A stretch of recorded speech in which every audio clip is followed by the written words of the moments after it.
ಏನು? ಅಯ್ಯ, ನಿಮ್ಮನ್ನೇನೋ ಕೇಳಬೇಕು ಅಂತ ಬಂದೆ.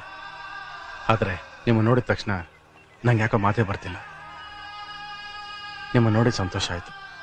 ನಾ ಬರ್ತೀನಿ. ಒಂದು ಹುಡುಗಿನ ಪ್ರೀತಿಸ್ತಾ ಇದೀಯಾ? ಹೌದಯ್ಯ, ನಾನು ಅವಳನ್ನೇ ಮದುವೆ ಆಗ್ಬೇಕು ಅಂತಿದ್ದೀನಿ. ಹಾಗೂ ನಮ್ಮ ಸಾಹುಕಾರ ಮದುವೆ ಆಗದೆ ನಾನು ಹೆಂಗೆ ಮದುವೆ ಆಗಲಿ? ಅದಕ್ಕೆ ನಮ್ಮ ಸಾಹುಕಾರಿಗೆ ಬೇಗ ಮದುವೆ ಆಗಲಿ ಅಂತ ಆಶೀರ್ವಾದ ಮಾಡಿ. ನೀನ್ ಇಷ್ಟಪಡೋದನ್ನೇ ನಿಮ್ಮ ಸಾಹುಕಾರರು ಇಷ್ಟಪಡ್ತಿದಾರಲ್ಲಪ್ಪ. ಹೌದಯ್ಯ, ಅವರು ಬೇಗ ಮದುವೆ ಆಗ್ಬೇಕು ಅಂತಿದ್ದಾರೆ. ಆಶೀರ್ವಾದ. ಇನ್ಮೇಲ್ ತಾನೇ ಆಟನೇ ಇರೋದು. ಅದನ್ನ ನೋಡ್ಬೇಕು ಅಂತ ತಾನೇ